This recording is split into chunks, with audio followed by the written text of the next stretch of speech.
Cerca Teleeuropa sul tuo Play Store o Apple Store e scarica la nostra app.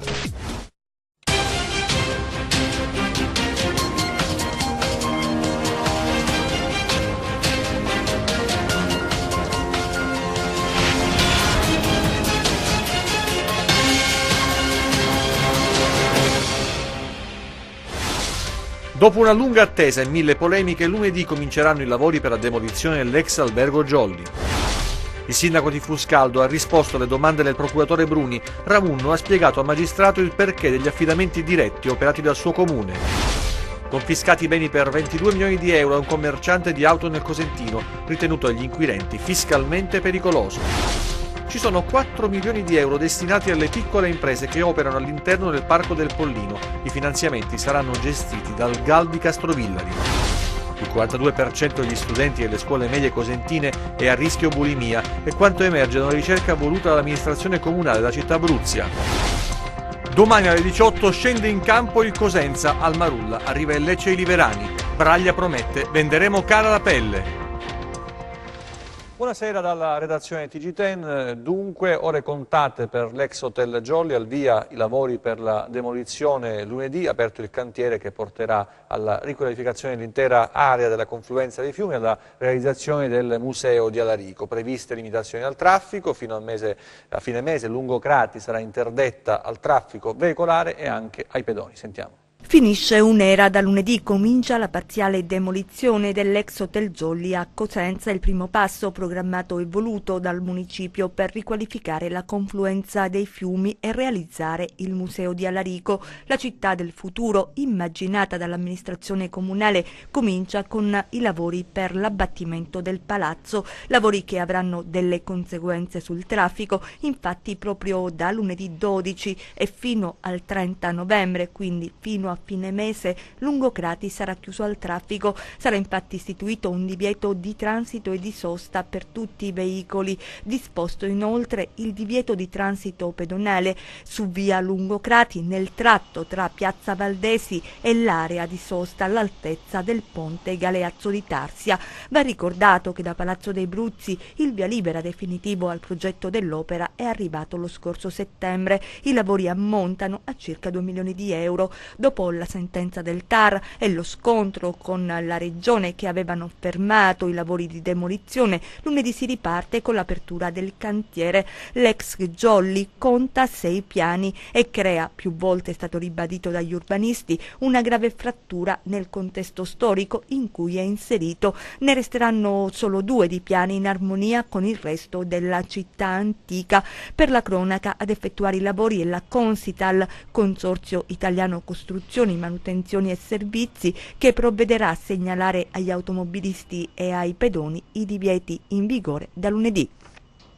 La politica adesso, non si spengono le polemiche all'indomani della scelta operata dal sindaco di Pizzo Gianluca Callipo, che, lasciato Oliverio, ha scelto di appoggiare il sindaco di Cosenza Mario Occhiuto. Magorno e Bruno Bossio lo accusano di aver utilizzato il partito per fare carriera. Vediamo.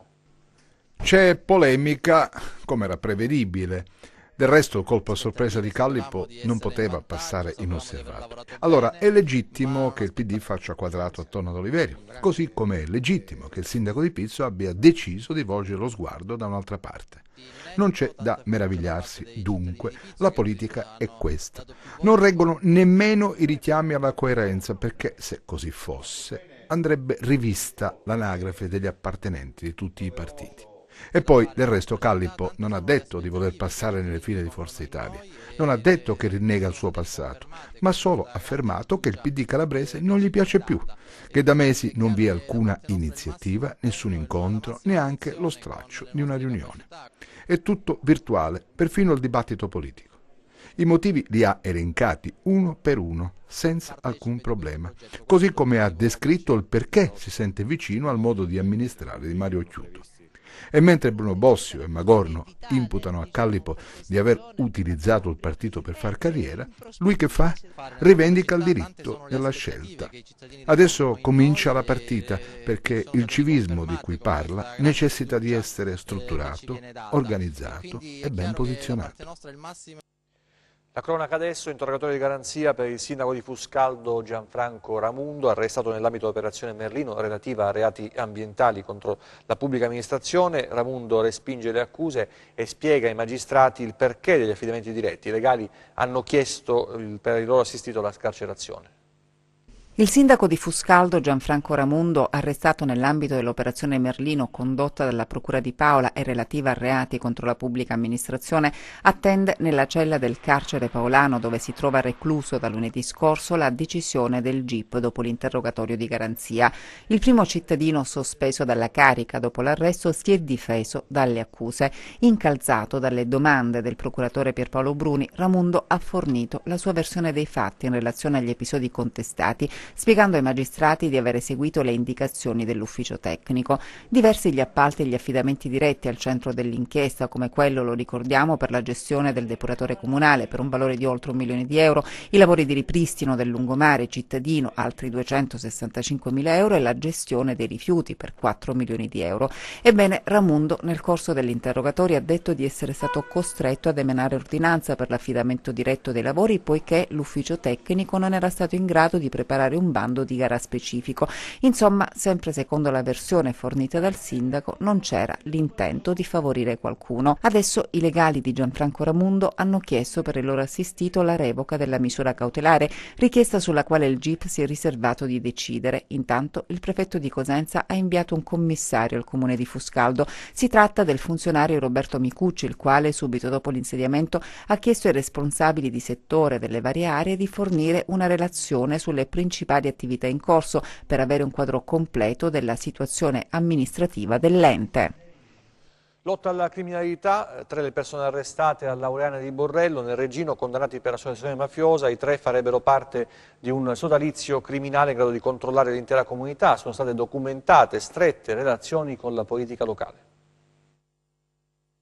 Il cerchio si è stretto intorno ad Alberto Chindamo di 30 anni, Giovanni Sibio di 29 anni e Francesco Lamanna di 32 anni, ritenuti responsabili a vario titolo dei reati di associazione di tipo mafioso ed intestazioni fittizie di beni, con l'aggravante di aver agito con la finalità di agevolare l''ndrangheta di Laureana di Borrello, formata dalle famiglie Ferrantino, Chindamo e Lamari, e implicati nell'inchiesta denominata Lex. I carabinieri della compagnia di Gioia Tauro, con la collaborazione dello squadrone eliportato cacciatori di Vibo Valencia, hanno dato esecuzione ad un'ordinanza di applicazione di misure cautelari in carcere emessa dal Tribunale di Reggio Calabria su richiesta della Direzione Distrettuale Antimafia Regina, diretta dal procuratore Giovanni Bombardieri. Il provvedimento odierno giunge all'esito del giudizio dibattimentale celebratosi a seguito delle risultanze emerse nel corso dell'operazione Lex, scattata il 3 novembre del 2016. Per i 3 imputati sono infatti arrivate pene importanti. Alberto Chindamo, condannato a 13 anni e 4 mesi di reclusione perché considerato capo, promotore e organizzatore dell'associazione mafiosa. Le attività investigative avevano permesso di far luce su una serie di episodi criminosi registrati nel territorio di Laureana di Borrello e zone limitrofe, dai quali erano emersi l'operatività e l'efferatezza dell'azione criminale di un sodalizio attivo in quell'area e in grado di esercitare un controllo di tipo mafioso sull'intera comunità. Gli arresti avevano consentito di assicurare in poco tempo alla giustizia soggetti ritenuti avere ruoli di vertice in seno alle cosche Ferrantino, Chindamo e Lamari, con ramificazioni in tutta la provincia ed altre province del nord Italia. Di qui la pronuncia del Tribunale di Reggio Calabria.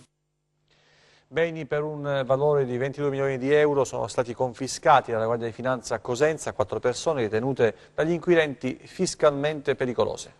3 complessi aziendali, 19 fabbricati, una villa di prestigio, 2 capannoni industriali di rilevanti dimensioni e 3 appezzamenti di terreno. Sono i beni per un valore complessivo di 22 milioni di euro confiscati dalla Guardia di Finanza di Cosenza e nelle disponibilità di 4 persone ritenute dagli inquirenti fiscalmente pericolose, in quanto nel tempo avrebbero commesso una pluralità di reati fiscali, societari e fallimentari attuati attraverso società operanti nel settore della compravendita immobiliare e di autoveicoli. veicoli. Già lo scorso anno i beni erano stati sequestrati, oggi invece è scattata la confisca, provvedimento emesso dalla sezione misure di prevenzione del Tribunale di Cosenza.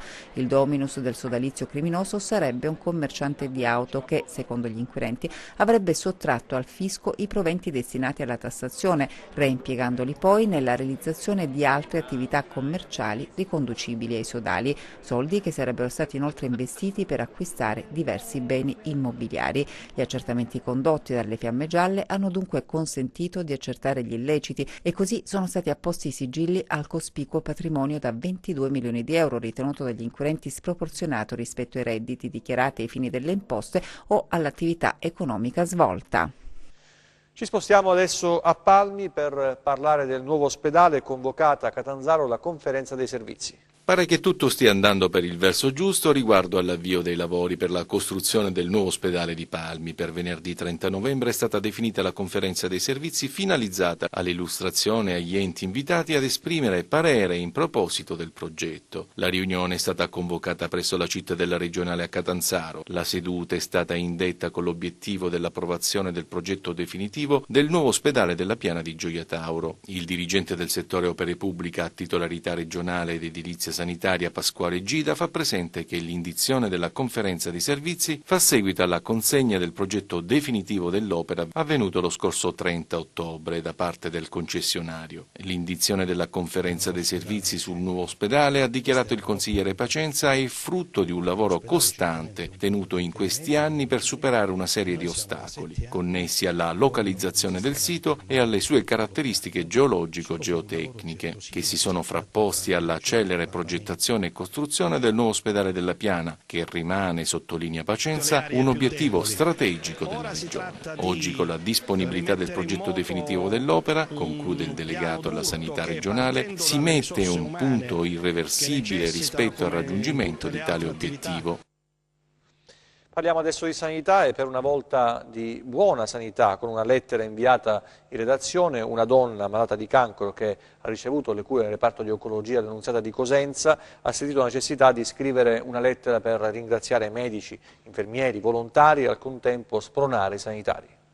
Eccola la lettera giunta in redazione firmata da Lucia Laratta, uno scritto che è testimonianza diretta di cosa sia il cancro, di cosa voglia dire essere malata, della vita che improvvisamente cambia direzione. Lucia ricorda quel 21 marzo 2017 quando scrive: i medici mi hanno comunicato di avere un carcinoma duttale e il suo entrare in un'altra realtà, un mondo fatto di paure e lacrime. Tra i corridoi però del reparto di oncologia a Cosenza, la donna incontra altre persone che vivono la sua stessa esperienza ed ancora camici bianchi ed infermieri e l'umanità dei sanitari. Lei lo sottolinea: a fare la differenza non basta, scrive, essere solo un bravo medico, ma è indispensabile che il medico sia una persona che si ricordi che noi pazienti non siamo un numero che ci identifica, siamo delle persone con delle storie, dei vissuti e le paure, le tristezze possono diventare speranze e la malattia può essere sconfitta grazie alla presenza di medici che in tutto questo ci mettono il cuore. Lucia nella lettera elenca i nomi di tutti, compresi i volontari del reparto che l'hanno sostenuta nel difficile percorso. Non ci capita spesso di ricevere segnalazioni positive, di solito sono i disservizi a fare rumore. Abbiamo ritenuto giusto, così come facciamo per le denunce, raccontare anche un altro punto di vista di un quotidiano fatto di lavoro nelle corsie dell'ospedale, di silenzi carichi di speranza, di una forza che rigenera e che spesso resta nel silenzio privato delle storie dei malati. Ci sono 4 milioni di euro destinati alle piccole imprese che operano all'interno del Parco del Pollino. I finanziamenti saranno gestiti dal GAL di Castrovillari. Nello splendido scenario delle tenute Ferrocinto di Castrovillari si è discussa un'importante opportunità di sostegno al mondo imprenditoriale, agricolo, artigianale e commerciale. Si tratta di un programma denominato Sostenibilità in area protetta del GAL Pollino Sviluppo, un piano da 3,8 MECU che verrà attuato da qui al 2023 e si accavalla con quella che sarà la prossima programmazione 2021-2027 e consta di una serie di interventi che vedranno un certo numero numero di beneficiari. Parliamo soprattutto a tutte quelle attività del comparto agricolo, alle microfiliere, e in questo territorio stiamo portando alla ribalta produzioni di qualità importanti, il fagiolo, la lenticchia, la cipolla, il tartufo ed altre cose, e soprattutto proviamo anche ad incoraggiare tutti quelli che svolgono attività nel cosiddetto settore del turismo sostenibile, per vedere come una serie di attività possano anche eventualmente essere accompagnate in un'operazione di ammodernamento delle loro aziende. 59 partner coinvolti come partenariato proponente tra operatori economici rappresentativi di interessi diffusi della realtà socio-economica del territorio, oltre a 16 comuni e l'ente Parco Nazionale del Pollino. L'area interessata va oltre i 913 km, situata nel versante calabro del Parco Nazionale del Pollino, circa 4 milioni di euro quali risorse economiche che avranno impatto sul territorio. Per le piccole e medie imprese è una risorsa aggiuntiva rispetto a quelle già messe a bando dalla Regione Calabria e che metterà ancora a bando la Regione, una sorta di atelier del territorio in cui le piccole imprese avranno più facilità di relazioni con strutture tecniche, con un approccio dal basso della progettazione e quindi vedere realizzate le loro iniziative in un arco temporale forse più breve. I disturbi alimentari tra gli studenti cosentini sono stati al centro di un apposito progetto di ricerca. I dati sono stati presentati questa mattina. A Cosenza, nella sala Quintieri del Teatro Alfonso Rendano, sono stati presentati i dati del progetto Cosenza, acronimo di comportamenti, scuola, emozioni, nutrizione e alimenti, sull'incidenza delle patologie del disturbo alimentare nella popolazione studentesca. Il progetto, finanziato dall'amministrazione comunale in collaborazione con l'Associazione di Promozione Sociale Ippocampo, è stato realizzato su un campione di 285 ragazzi, tutti di terza media, per capire quali sono i fattori di rischio. Le scuole sono il mondo giovane è quello più toccato da alcuni problemi. È vero che le generazioni nuove sono sempre state un po' ribelli, questo lo sappiamo, ma noi che viviamo in questo tempo abbiamo l'idea che questo tempo sia molto difficile per i giovani, quindi dobbiamo tutti ascoltarci noi adulti, perché ci presentiamo molte volte come i perfetti e quindi i ragazzi non ci ascoltano se noi ci presentiamo in questa maniera. I dati illustrati da Chiropita Curti, nutrizionista dell'azienda ospedaliera di Cosenza, e da Angela Funaro, psicologa dell'azienda sanitaria provinciale, hanno svelato novità inaspettate. Intanto che pensavamo di trovare più bambini obesi, ragazzi obesi, invece abbiamo trovato una percentuale di persone sottopeso. I ragazzi vanno alla ricerca di cibi particolari e di cibi sani e questo un po' ci fa indirizzare verso quella che oggi viene definita l'ortoressia, che è una forma di disturbo alimentare abbastanza nuovo, è una diagnosi abbastanza recente. E poi un altro dato interessantissimo è che c'è una percentuale di genitori separati dove noi abbiamo individuato i ragazzi a rischio. C'è una percentuale significativa sull'uso contemporaneamente di alcol, di sostanze, quindi correlando questi dati abbiamo capito che il disturbo alimentare spesso è associato ad altre dipendenze e questo a noi clinici ci dà un dato molto importante, che i ragazzi tendono a regolare le loro emozioni, soprattutto quelle negative, come per esempio la bassa autostima, la paura, lo stare in gruppo, la competitività, attraverso degli strumenti esterni, perché è l'unico modo che hanno per gestire l'ansia e spesso anche la depressione. A Villarendano invece è presentato un progetto che esamina il restauro del sarcofago presente nel Duomo di Cosenza.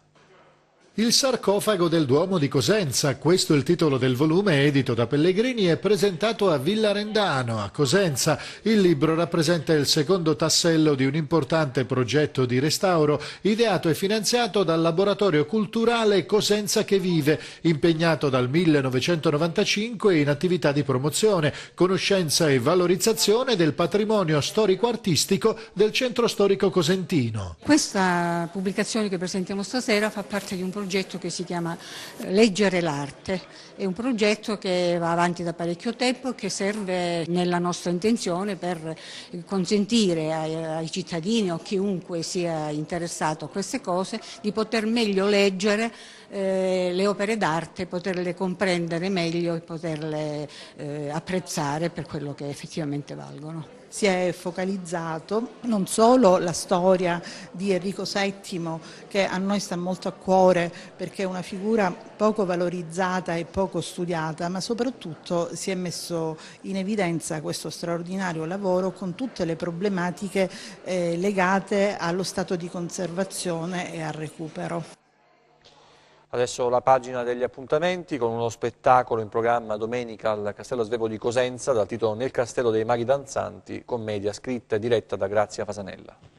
Una commedia in 2 atti scritta e diretta da Grazia Fasanella si chiama Nel Castello dei Maghi Danzanti ed è in programma domenica prossima 11 novembre alle ore 18 nella splendida cornice del Castello Svevo a Cosenza. Il tema trattato con ironia è la paura degli uomini. Si comincia in clinica Villa Arzilla dove il medico incontra i pazienti, poi la narrazione si snoda nella dimensione della fiaba come sottolineato dai costumi di scena, uno spettacolo vero e proprio con la contaminazione dei suoni, arpa, tamburo, violino, chitarra, le voci del coro di cui fanno parte alcuni elementi dell'aura artis. L'esperimento portato avanti da più tempo, ormai da Grazia Fasanella, ha la particolarità di far incontrare sulla scena e nella vita più generazioni, bambini, adulti, anziani, un appuntamento che coniuga visione e realtà, proiettando gli spettatori nel mondo fantastico delle favole, le stesse che parlano alla parte migliore di ognuno di noi.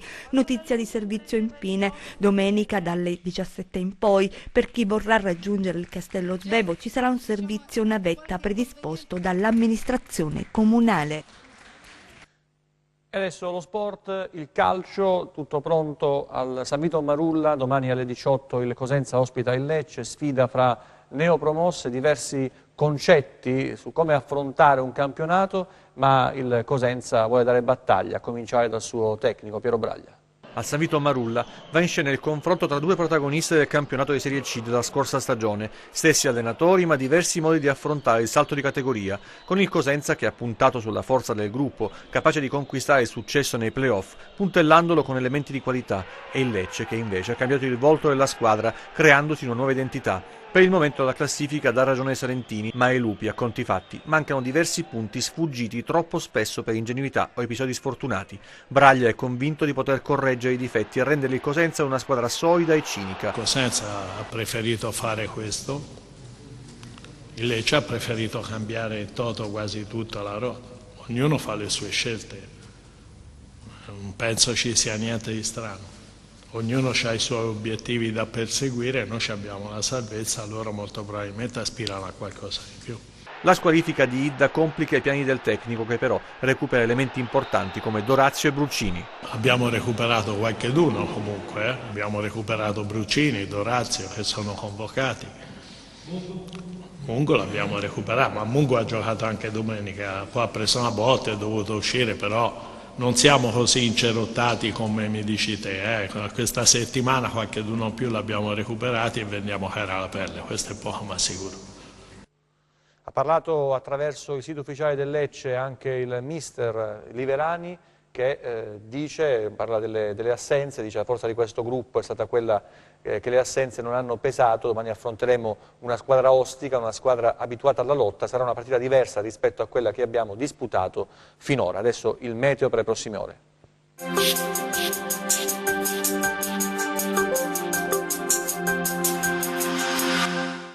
Oggi ampi spazi soleggiati, domani correnti di scirocco faranno aumentare la nuvolosità per nubi medio-alte ed apporteranno qualche piovasco sulle zone ioniche, il tutto in un contesto di clima piuttosto mite per il periodo.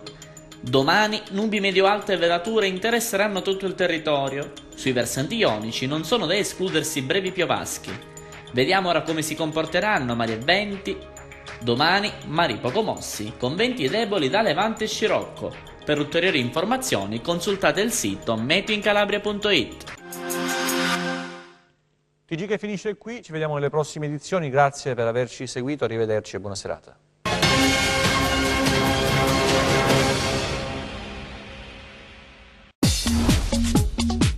Cerca Teleeuropa sul tuo Play Store o Apple Store e scarica la nostra app.